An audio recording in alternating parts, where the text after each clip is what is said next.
kita hidup itu ada warisan-warisan energi dari orang tua yang kita terima seperti itu. Iya, orang tua kita yang mentalnya kerek. Kemudian apa? Anaknya yang jadinya kesulitan finansial. Orang tuanya yang selalu merepotkan orang lain. Akhirnya anaknya yang susah menemukan kemuliaan hidup. Ini susah dihargai oleh orang gara-gara mental suka merepotkan orang lain yang dilakukan oleh orang tuanya.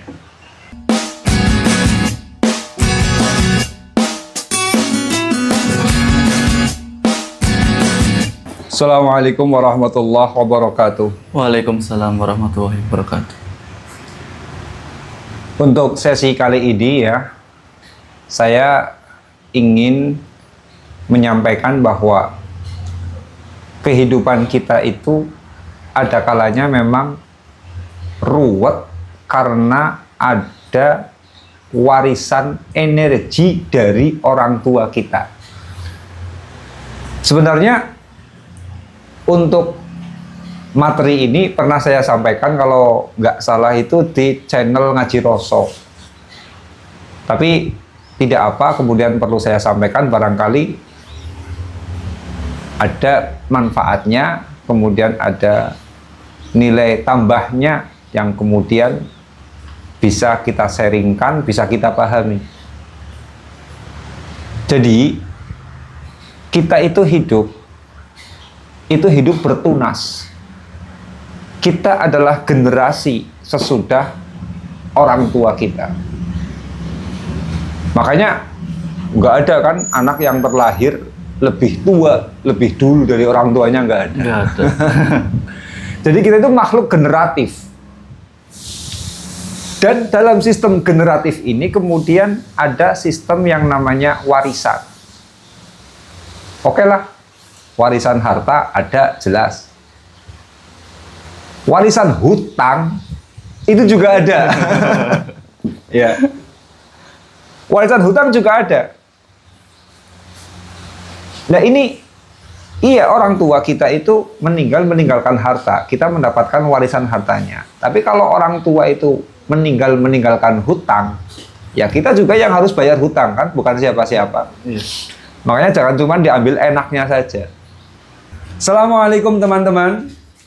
Ini saya ngasih informasi, saya buka lagi kelas training virtual selama 6 hari full. Dan tentu harga lebih murah karena durasi waktunya tidak sampai 1 minggu, hanya 6 hari.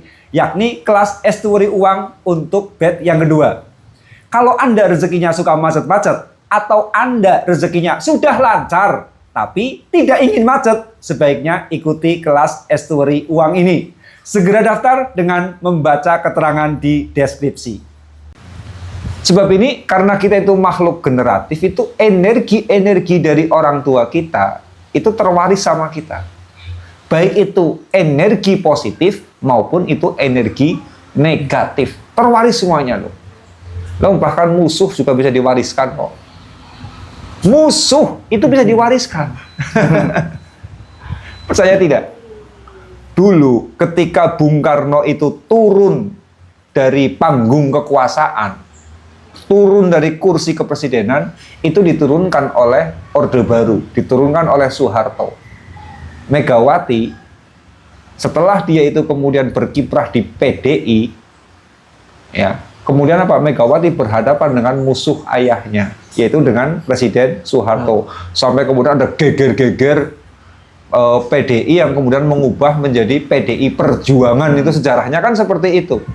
Itu apa? Karena apa? Megawati anaknya Soekarno, ternyata musuh ayahnya diwariskan kepada si anak. Jadi kita itu juga bisa mewarisi musuh orang tua kita. Ini loh.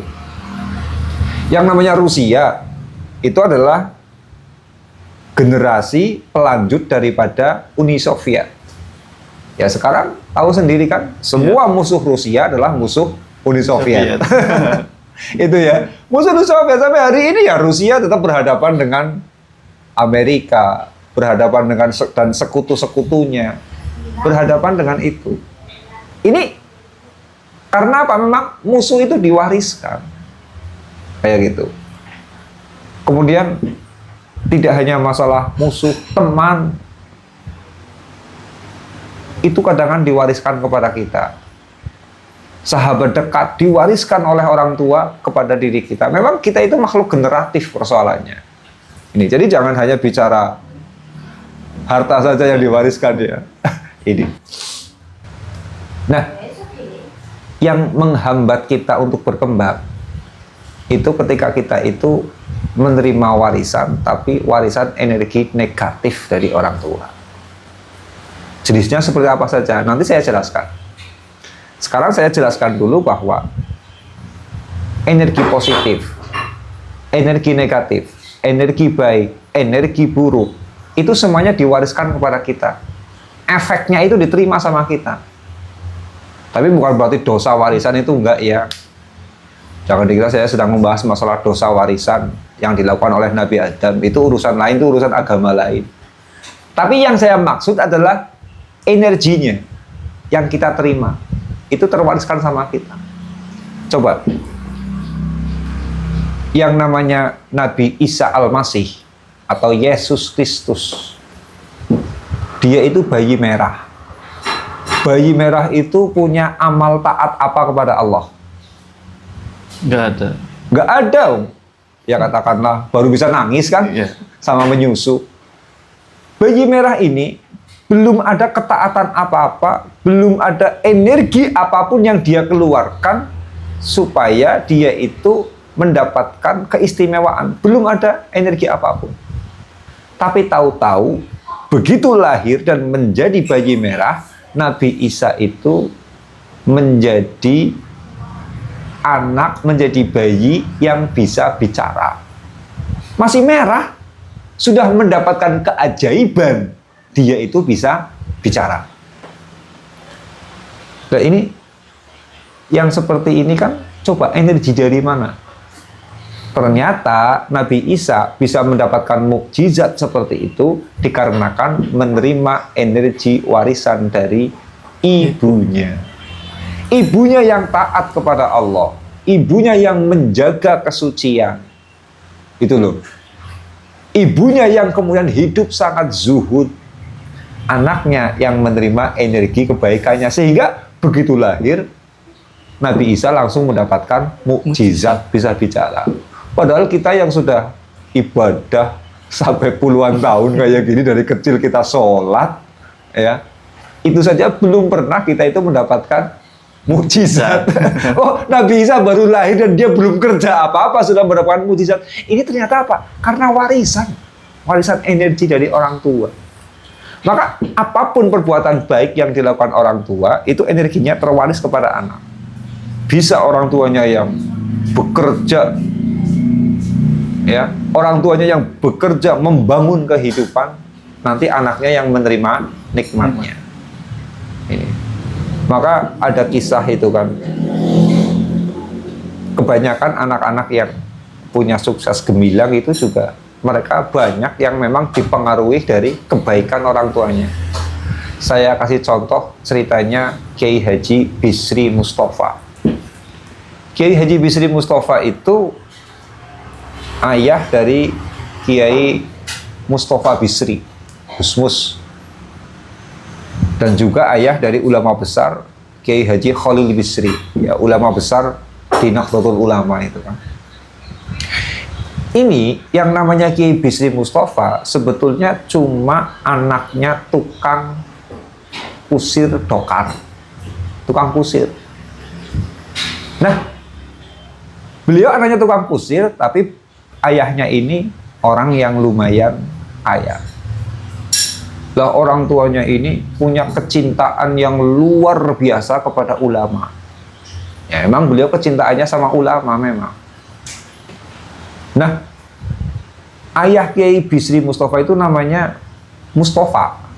Kalau orang Jawa, lesan Jawa bilangnya Mustopo. Maka beliau terkenal dengan nama Mbah Mustopo. Itu. Lah, Mbah Mustopo ini memang orangnya kaya. Tapi dia tidak alim. Tapi beliau mencintai kepada ahli ilmu. Ini. Sampai ceritanya, saya pernah mendengar cerita bahwa ketika anaknya yang bernama Bisri Mustafa ini dipesantrenkan, artinya dipondokkan, ini Mbah Mustafa ini sadar sepenuhnya, ya Allah, itu anak-anak saya. Seharusnya saya yang mengajar, seharusnya saya yang mendidik, seharusnya saya yang kerepotan. Kok malah Pak Kiai yang kerepotan?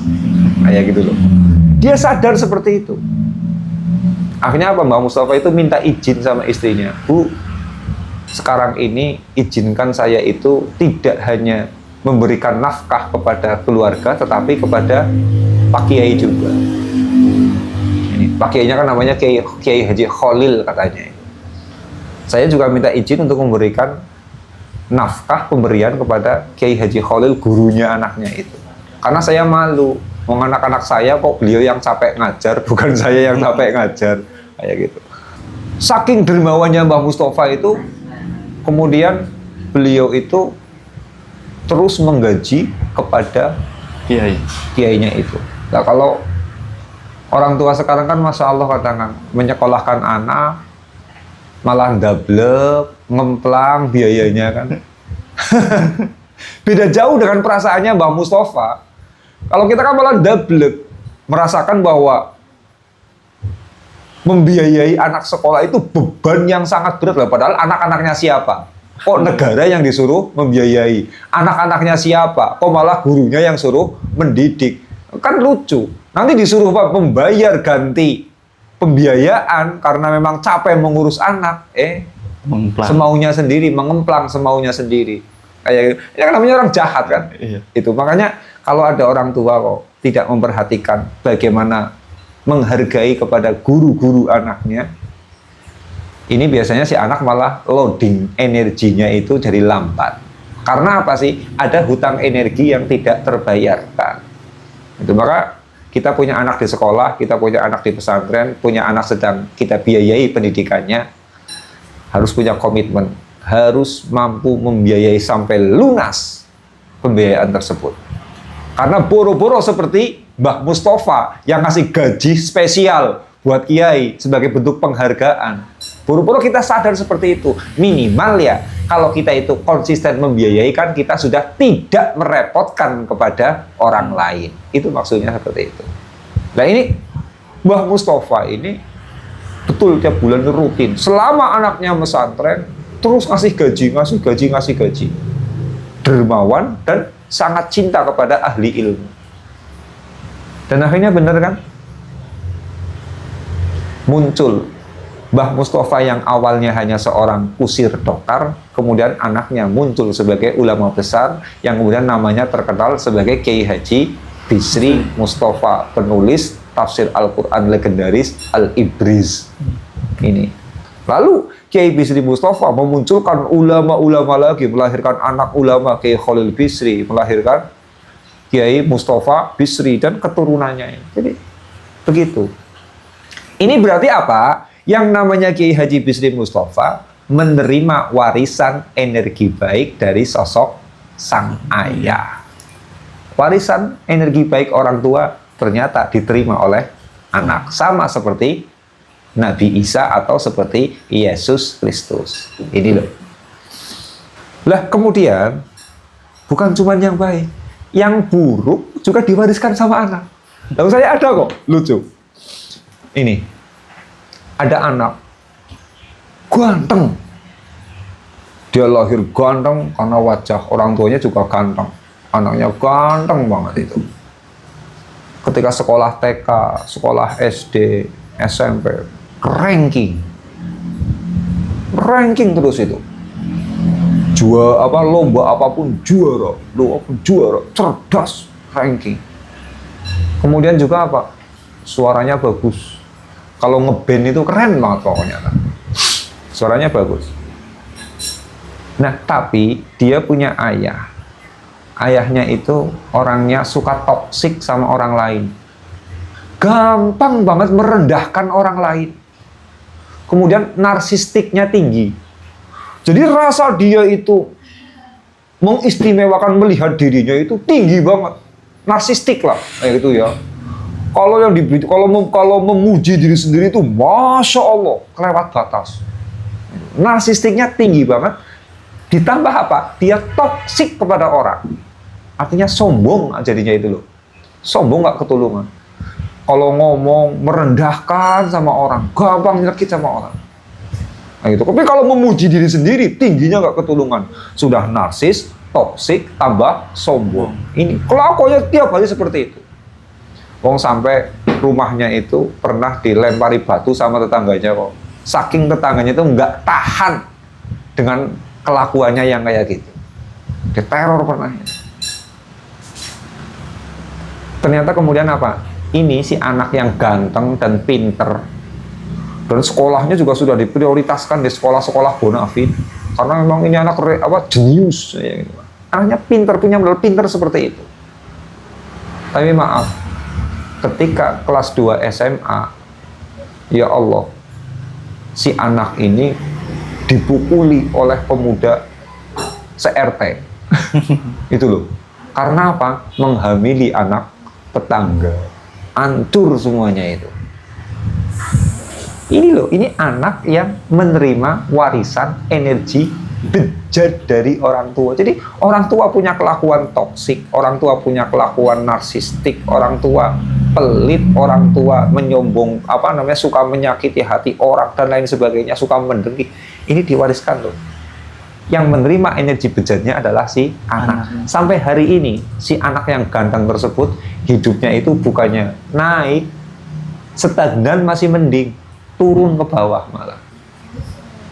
Sesudah menikah, akhirnya anaknya banyak, tapi dia nggak mampu mencukupi. Pengangguran, nggak punya pekerjaan, ya Allah, lantang luntung. Sementara orang tuanya masih sibuk toksik, masih sibuk narsistik, sibuk menyakiti orang lain, sibuk zalim kepada orang lain. Sampai detik ini masih. Sementara anaknya yang payah jadinya itu, dan nggak punya pekerjaan, padahal anaknya sudah 4. Karena tiap tahun itu keluar anak, ya gitu. Anaknya sudah 4, tapi dia nggak punya pekerjaan tetap. Masya Allah, kasihan banget istrinya itu kan. Ini efek anak yang menerima warisan energi bejat dari orang tua. Itu. Dan yang namanya orang tua yang kemudian mewariskan energi bejat kepada anak-anaknya, ya banyak sebetulnya ceritanya. Ada juga orang tua yang ayahnya itu rakus sekali dengan harta warisan.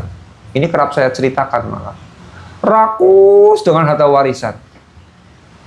Sampai kemudian apa? Tega menyingkirkan saudara-saudaranya, yang penting dia itu mendapatkan warisan tanah yang paling banyak. Itu. Saudara-saudaranya yang lain nggak mendapat apa-apa, nggak seberapa, dia ambil. Sampai ada salah satu adiknya, yang kemudian adiknya itu janda, punya anak yatim sampai 5. Itu saja ditelikung harta warisannya itu. Ditelikung. Dan ternyata apa? Hartanya itu bubar, warisannya itu bubar. Terus sekarang ini beliau sudah meninggal dunia. Tapi apa? Anak-anaknya itu semua jadi orang gila. Alhamdulillah. Ada yang dari bujangan sudah kelihatan error otaknya. Nikah nggak minat, bergaul dengan orang lain nggak minat, error, pikirannya error. Ada yang kemudian sudah menikah, sesudah menikah jadi pegawai, selesai pensiun baru mulai error. Intinya hampir semua anaknya itu error. Itu karena apa? Dia sedang membayar karma, sedang menerima energi warisan keburukan dari orang tua. Nah, kita itu biasanya kayak gini. Yang paling kerap diwariskan kepada kita dari orang tua kita itu, banyak orang tua kita yang mentalnya itu kere, mentalnya itu miskin, mentalnya itu mental merepotkan orang lain. Ini berefek sama kita loh, kayak gitu. Wong namanya orang kampung lah ya, orang kampung kan nggak seperti dunia pemberdayaan diri yang mengenal mental kaya, nggak mengenal itu kan. Yang namanya orang di kampung itu nggak mengenal pemberdayaan diri yang namanya mental kaya, sehingga ya mereka tidak sadar bahwa itu adalah energi buruk. Energi warisan buruk. Nah, ini kalau tidak kita sadari, energi-energi tersebut itu akan terwaris sama kita. Jadinya, orang tua kita yang mental kere, kemudian diri kita yang menyebalkan di mata orang lain. Kenapa kok saya jadi menyebalkan di mata orang, maunya ditendang-tendang terus ya? Kalau lihat saya kok merendahkan ya sama saya ya. Itu biasanya karena orang tuanya itu memang mentalnya kere. Itu loh, mentalnya suka merepotkan orang lain, mental miskin, suka minta, suka dan lain sebagainya. Ini efek energinya seperti itu.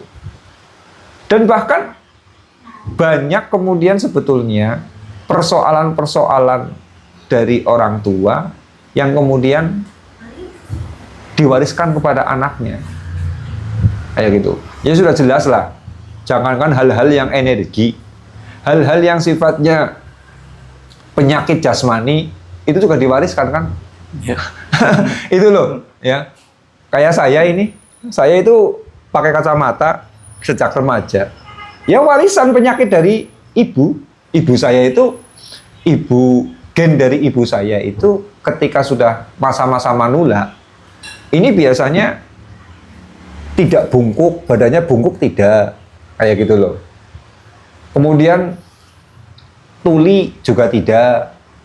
Kemudian lupa ingatan juga tidak. Linglung itu enggak.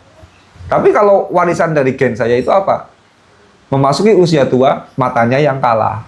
Kayak gitu loh. Mengalami ya ada yang kalau udah usia 80 ke atas itu ada yang mengalami kebutaan dan lain sebagainya. Kayak gitu. Makanya saya udah pakai kacamata kan di usia segini. Itu. Ini kan penyakit warisan dari orang tua. Nah ini penyakit fisik diwariskan. Sebetulnya masalah-masalah spiritual, masalah-masalah energi juga diwariskan oleh orang tua kita. Itu. Nah, kalau kemudian warisan-warisan ini kita tidak sedang menyalahkan kepada orang tua kita, tidak ya. Karena mereka juga manusia biasa, sama seperti kita, pasti punya kelemahan, pasti punya dosa, pasti punya kesalahan, pasti punya kekurangan, sama seperti kita. Kayak gitu. Namun kemudian bukan kita berarti menyalahkan, tetapi bagaimana sih kita merilis itu karena mengganggu kepada energi keberdayaan diri kita, energi kesuksesan kita. Ini mereka itu mengganggu energi-energi itu. Wong kadangan yang namanya warisan energi seperti itu membelokkan diri kita di luar kontrol kita. Ini warisan energi dari orang tua ini membelokkan kita pada sebuah perilaku seperti yang dilakukan oleh orang tua kita tanpa ada kontrol dari kita. Ini saya ada orang yang dia itu sudah merasakan menjadi istri kedua.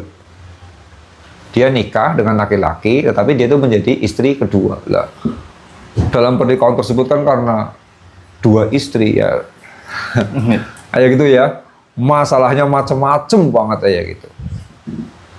Sampai akhirnya dia itu nangis-nangis berdoa sama Allah, ya Allah, anak saya jangan sampai menjadi istri kedua dari laki-laki, jangan sampai, sudah cukup saya saja. Ya, gitu. Anaknya juga sudah menyiapkan diri, ya saya jangan sampai menjadi istri kedua. Kayak gitu. Nggak taunya dia kerja di sebuah kantor. Kayak gitu loh. Dia bekerja di masalah bagian keuangan ya, menjadi tata usaha lah ya di sebuah kantor. Dan ruangannya itu nggak jauh dengan ruangan bosnya. Kemudian apa? Si anak ceweknya ini jatuh cinta sama bosnya, sementara bosnya laki-laki yang sudah punya istri. Lah ini kan coba dibelokkan arahnya oleh warisan energi dari si orang tua. Itu. Nah maka kadang kita hidup itu ada warisan-warisan energi dari orang tua yang kita terima seperti itu. Iya, orang tua kita yang mentalnya kere. Kemudian apa? Anaknya yang jadinya kesulitan finansial. Orang tuanya yang selalu merepotkan orang lain. Akhirnya anaknya yang susah menemukan kemuliaan hidup. Ini susah dihargai oleh orang. gara-gara mental suka merepotkan orang lain yang dilakukan oleh orang tuanya. Iya, ya, orang tuanya yang berbuat selingkuh, yang suka selingkuh, anaknya yang kemudian apa? Hidupnya kawin cerai, kawin cerai, kawin cerai, karena energi warisan dari orang tuanya. Ini. Maka ini kemudian kita itu perlu merilis, perlu menghapus energi-energi yang seperti itu. Karena apa? Energi yang seperti itu tuh menutup jalan rezeki kita. Loh, kenapa menutup? Ya karena ibaratnya tunas mendapatkan warisan penyakit dari bibitnya itu. Ibaratnya anak mendapatkan warisan penyakit dari orang tuanya. Ya memang harus kita sehatkan. Dan jangan merasa, tidak adil ini kayak gini. Oh, semua orang kan anak orang kan? Iya. Berarti semua orang menerima energi warisan tersebut. Kayak gitu. Ada yang menerima energi warisan baik, ada yang menerima energi warisan buruk. Yang celaka itu yang menerima banyak keburukannya itu, energi keburukannya. Nah, maka kita harus merilisnya. Karena itu memang menjadikan kita berpenyakit hidupnya. Kapan kita berpenyakit hidupnya? Ya akhirnya rezeki kurang sehat. Ya seperti tadi itu. Orang tuanya yang serakah, kita yang menerima resiko jadi orang miskin. Itu. Orang tuanya yang rakus, kita yang menerima resiko jadi orang miskin. Orang tuanya yang kemudian toksik, anaknya yang kemudian bejat, dan seterusnya kan seperti itu, menutup rezeki kita jadinya itu. Maka salah satu ajarannya Nabi itu, kita itu ditugaskan untuk memohonkan ampunan kepada Allah, dan ini cara merilisnya. Maka amati saja, Nabi Ibrahim habis-habisan loh memohonkan ampunan untuk kedua orang tuanya, sampai banyak ceritanya. Karena apa? Ayahnya Nabi Ibrahim itu memiliki warisan energi buruk, yakni menyembah berhala. Itu menjadi tokoh penyembahan berhala. Di sini Nabi Ibrahim itu merasa betul-betul merasa, kok saya jadi hidupnya sulit ya, hidup saya kok jadi sempit ya. Dia mata-mati, oh karena orang tua saya ini. Akhirnya konsisten Nabi Ibrahim memintakan ampunan, memohonkan ampunan untuk kedua orang tua. Ini loh di sini. Walaupun akhirnya dijawab oleh Allah, orang tuamu nggak akan saya ampuni. Kayak gitu loh. Tapi kan bukan urusan diampuni atau tidak, itu urusannya Allah. Urusan anak adalah meminta ampunan kepada kedua orang tua. Ini, ya, meminta ampunan kepada orang tua.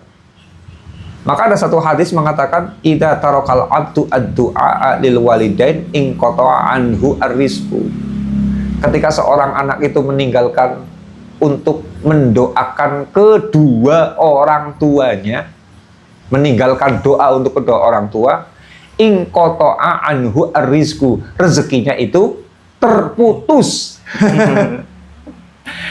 Jadi itu bikin melarat kalau kita itu sampai tidak mendoakan kedua orang tua kita, bikin kita melarat, bikin kita seret rezeki. Dikarenakan apa? Ya ini, orang tua itu mewariskan energi-energi buruk kepada kita. Bukan hanya energi baik, energi buruk ada yang diwariskan sama kita. Dan ini mengganggu kalau nggak kita rilis. Makanya harus kita hapus, kita delete. Nah, caranya mendelete bagaimana? Ya seperti diperintahkan Al-Quran. Rabbighfirli wali walidayya warhamhuma kama rabbayani shaghira. Supaya mendoakan ampunan kepada kedua orang tua kita. Rabbighfirli wali walidayya, ya Allah ampuni dosaku dan kedua orang tuaku. Warhamhuma kama rabbayani shaghira, dan kasihani keduanya seperti mereka itu mendidik aku di waktu kecil. Itu loh. Jadi kita itu ditugaskan oleh Al-Quran supaya kita itu meminta ampunan untuk kedua orang tua kita, baik yang masih hidup maupun yang sudah mati. Ini bisa menjadikan rezeki kita itu deras. Karena apa? Fungsinya untuk merilis, ya, untuk merilis persoalan-persoalan yang merupakan energi warisan kekurangan dari orang tua kita. Itu. Maka salah satu saya ini ya mendapatkan warisan apa dari orang tua? Warisan gen melarat. Warisan gen melarat, warisan gen miskin. Saya itu ada warisan itu. Maka saya sudah lama mengamalkan ini. Biar saya tidak terwariskan jadi orang miskin, ya gitu ya. Saya setiap hari itu membaca istighfar, ya, memohonkan ampunan untuk diri saya dan kedua orang tua saya. Apa yang saya baca? Saya itu membaca Astaghfirullahaladzim li wali walidayya. Saya ulang lagi ya, mungkin penonton ada yang ingin mengamalkan, dan ini amalan saya. Astaghfirullahaladzim li wali walidayya. Ya Allah, aku memohon ampunan kepada Allah yang Maha Agung, li untukku, wali walidayya dan untuk kedua orang tuaku. Itu biasa saya baca sehari semalam 1000 kali. Itu. Dalam rangka apa? Ya ini saja. Dalam rangka saya itu betul ingin memohonkan ampunan biar orang tua saya mulia di sisi Tuhan. Kalau orang tua saya itu sudah diampuni oleh Allah, kayak gitu ya, kekurangannya diampuni oleh Allah, ya pasti kemudian saya sebagai generasinya juga hidupnya akan lancar, mulia dunia dan akhirat. Maka ini amalan saya. Lah ini, kita itu harus memohonkan ampunan kepada Allah. Di samping itu kemudian apapun itu akan menjadi kaya kalau kita bayar. Ini buku kenapa menjadi kekayaan saya? Karena sudah saya bayar harganya. Kayak gitu. Lah, kekurangan pun kalau kita bayar, itu juga lama-lama akan menjadi kekayaan bagi kita. Karena sudah kita bayar, kita lunasi. Maka ini di samping tadi membaca Astaghfirullahaladzim li wali walidayya, minimal sehari semalam itu 1000 kali, waktunya bebas. Ini kita juga harus gemar sedekah untuk kedua orang tua kita, baik yang masih hidup maupun yang sudah mati. Kalau kita sedekah, niatkan ini untuk orang tua saya. Semoga orang tua saya dikayakan di sisi Allah, diampuni dosa-dosanya. Sedekah, sedekah. Sedekah itu juga menghapus terhadap track DNA seperti itu. Ini. Maka kalau orang Jawa itu ada istilah yang namanya ruwatan gitu kan. Ya sebenarnya sama saja itu. Proyeknya adalah proyek bagaimana kita merilis energi-energi warisan buruk dari warisan-warisan DNA yang terwaris sama kita. Ini ada istilah ruwatan. Itu sama saja seperti doanya Nabi Ibrahim, sama seperti ajaran dalam Al-Quran, Rabbi firli wali walidayya warhamhuma kama rabbayani shaghira. Karena memang yang namanya warisan seperti itu, warisan energi buruk dari orang tua, warisan energi dosa dari orang tua, iku ingkoto'a anhu ar-rizku, memutus jalan rezeki kita, gitu.